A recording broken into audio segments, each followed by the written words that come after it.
Smart Optical hoyga muraayadaha ee Hargeysa meheradu waxay ku talaa burjuwo mar dabiqiisa labaad عكو يجوز كحوجله عكو يجوز كحوجله feminism ama ololaynta dhadignimadu waxay ku bilaabantaa xaqbayna ka maqan waxa ku xigta labka oo lacayo oo lagu eedeeyo dib u dhaca dhadiga halka u dambeeyana waxa uu noqdaa in dhadigu isku kaaftoomo labkuna isku kaaftoomo ummaduna wada noqoto qowmolooda waa wax adag in qof diintiisa laga saaro oo mid kale lagu daro laakiin waa wax sahlan in qof diintiisa laga saaro oo aan mid kalena lagu darin Professor Qasim Jamac Hirsi Assalamu alaykum wa rahmatullahi wa barakatuh waxa laga yaabaa noloshada hal mar oo kamid ah ugu yaraan inaad maqashay eriga feminism ama feminist ama online dhadignimada erigaad ku aragtid adiga oo sharaca maray ama adiga social media isticmaalaya ka soo baxo even ama adiga TV-ga daawanaya iyadoo la hadalhayo aad maqashay talow erigani muxuu yahay mabda nooceeyo uu xambaarsan yahay waa arintaynu maanta shukuli doono ee ku soo dhawaada muuqaalkeenan aadka u xiisaha badan leh haddaad ku cusubtahay kanaalka ku soo dhawaada go subscribe taabanaya gamalaalkana furaas uu ku soo gaaro muuqaal waliba markanu sidaa u soo galina videoga kanahana like saar oo si share garaa asxaabtaada wacyi iyo macluumaad badan oo ummadu u baahantay ayaa run ahaantii ku duugan soo dhawaada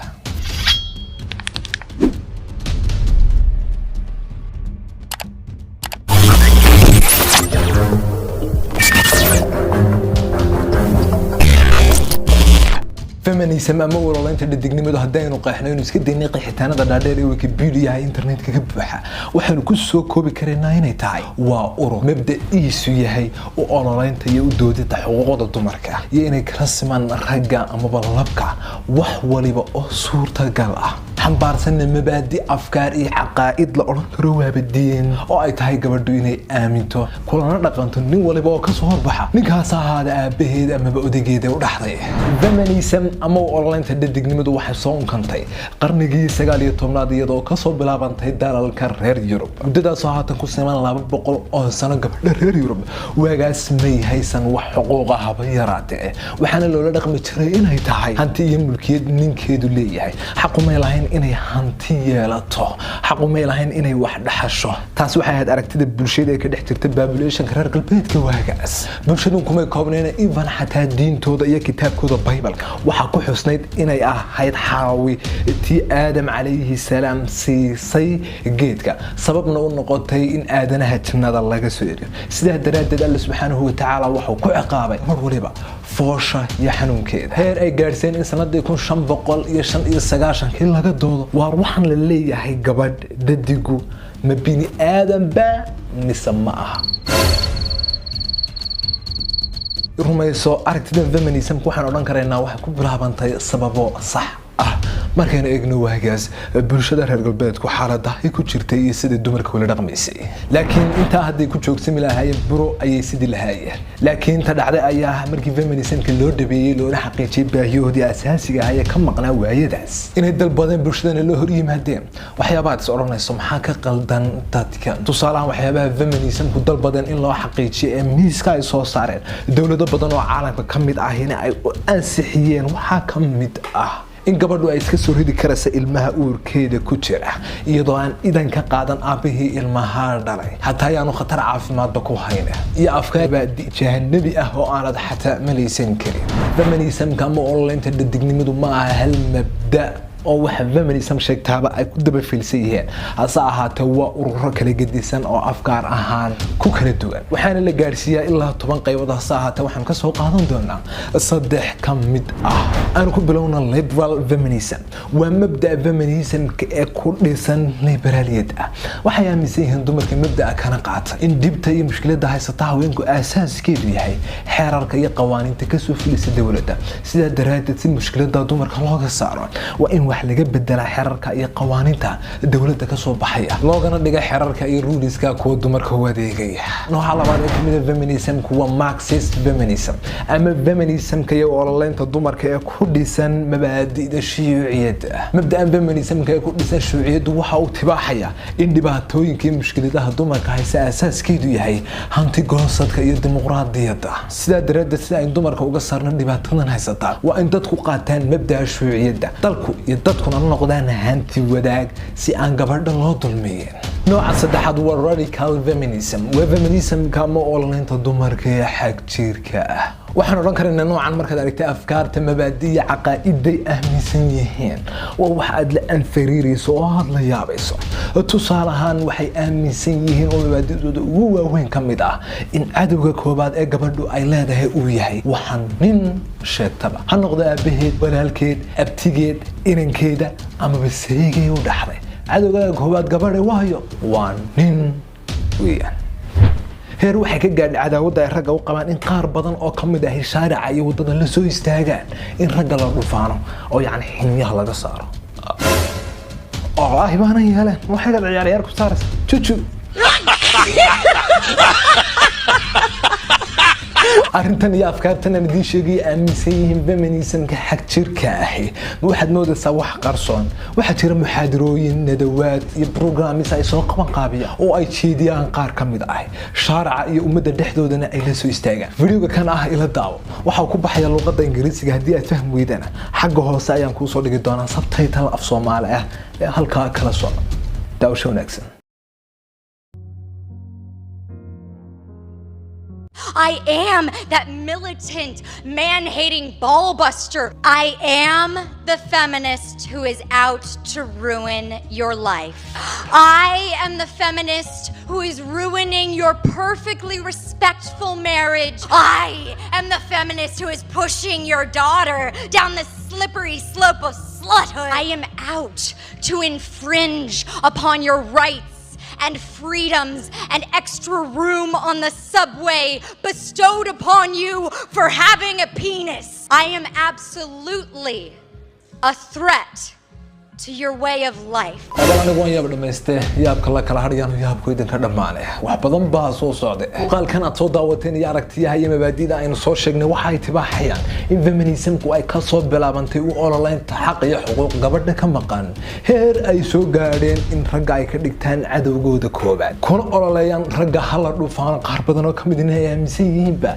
in la dilo heer xataa ay ololeen in ay gabadhu isku koobnaato aanay ninba guursan saadaradeed waxaad arkaysaa naagaha feminismka ee waaweyn inay dhammaantood yihiin khaniisiin mid ka mid ah feminismkii ugu waaweynaa adduunyada soo maray waxay magaceedu ahaa Simone de Beauvoir waxay u dhalatay dalka Faransiiska waxaana qortay kitaab la yiraahdo The Second Sex naagtan oo ahayd macallimad waxay caan kuba ahayd bas secondary-ga wax ka dhigi jirtay yacni dugsiga sare wax ka dhigi jirtay hablaha dhigta inay u galmoon galmo oran karo weeyne ay ka qabsan jirtay adigu bay ku ahayd waana lista yaqaanay waana ku faanay jirtay khaniisnimadeeda subhanallah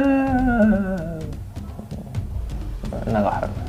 feminismka iyo aragtidan iyo mabda'an online dadika bugaagta ugu waaweyn ee laga qoray waxa kamid ah Woman at Point Zero iyo Female is Original iyo ku biyada hata original miyaanaynu haynte sida daraadeed aragtida noocan ah dhuuxeeda iyo mabda'a rasmiga ay xambaarsan tahay had iyo jeer dadka looma soo bandhigo hase ahaatee dhankeeda quruxda san oo waliba sidaa wax loo soo marmariyay oo la soo dhalaaliyay ayaa layna tusaa su'aalo dhowr ah ayaa maankayga iyo maskaxdayda ku wareegaya oo aan doonayaa inaan idin soo hordhigo maxay feminismku ugu doodaan xuquuqda dumarka oo kaliya ay ugu doodi waayaan xuquuqda aadanaha idil ragga laftooda miyaanay jiray qaar dulmanayaal ah shaqada iyo hawsha adduunna ay iyaga ku soo furmuruxsato ninku miyaanu ahayn ka 6 subaxnimo ilaa 6 galabnimo shaqeeya ka ay tahay intuu seefta iyo qoriga qaatay inuu xuduudda taga difaacana dalka hadba uu ku nool yahay aawita kale lafteeda yareed xaqoodii iyo xuquuqdoodii iyagu miyaanay tamar ahaan iyo awood ahaan ka liidan qof dumar oo qaan gaar ah idan xataa dad u sii fiirsato feminismka waaqica ka dhex jira dalabaadka iyo doodaha soo gudbiyaan had iyo jeer ma khuseeyaan mana daneeyaan dumarka waaweyn ee duqda ah haddii ay danaynayaanna Yurub iyo reer galbeedku ay ka soo biqishay in feminismku dumarkooda iyo duqaydooda waaweyn markii gaadhaan da ay waxba ku qabsan waayaan laguma ururiyeen inta guryaha laga saaro xerad dadka waaweyn oo gaar ah su'aal haweeneyda islaamka ah maxay uga baahan tahay feminismka waqtigan aynu noolahay kaliya 200 oo sano ka hor markii reer Yurub iyo reer galbeedku dooda qabanayeen ku saabsan waar gabadhu ma bini aadan baa mise ma aha islaamku 1400 oo sano gabadha halkee buu dhigay الله جل في علاه وحو كليه في محكم تنزيله أني لا أضيع عمل عامل منكم من ذكر أو أنثى أكتيدا كل مما يعمل يشقاءات قبتين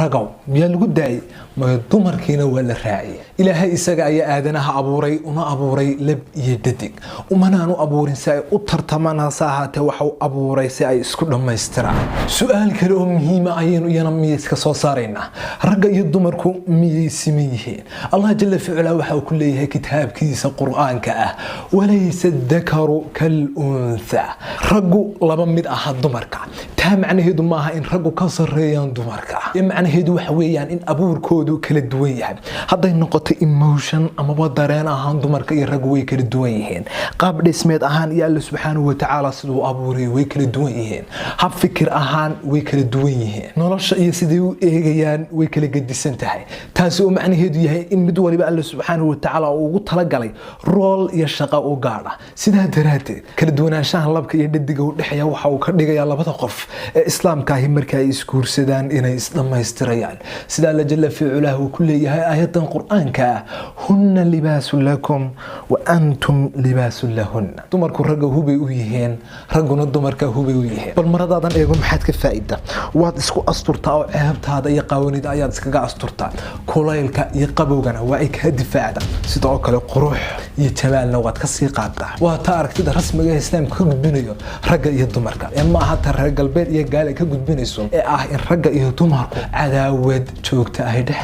taayna inay gabadhu ninka iska eegto ay la tartanto kala duwanaanshaha abuur iyo dabeecada Allah subhanahu wa ta'ala rag iyo dumarka mid bagaarka u siiyay marka laga yimaado Allah subhanahu wa ta'ala way u siman yihiin labka iyo dhadigo labadaba isaga abuuray haday ay khayr shaqaystaan janno ku abaal marin doona haday ay xumaan falaana naar iyo ciqaabkiisa ayay gali doonaan waa ka mabda rasmiga ah islaamku ka gudbinayo rag iyo dumarka laakiin ma aha tagaala iyo reer galbeed gudbinayaan ay ah inay gabadhu tartan joogta عداوة أبدية كل تشرتون منك أو أي تاينا إسقى الحمد لله على الإسلام وكفى به نعمة. السؤال كلا سومالي وطلب ما لده فيمينيزم رأيك قدامي عارين نقوم تشرتين ناقة من نقوم تشرتين نقول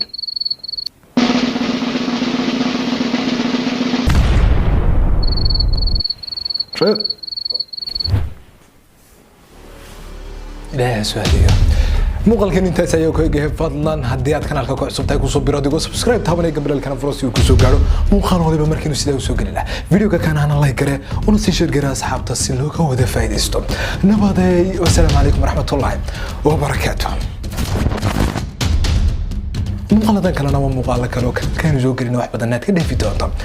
ku dhufo daawa ka doonayso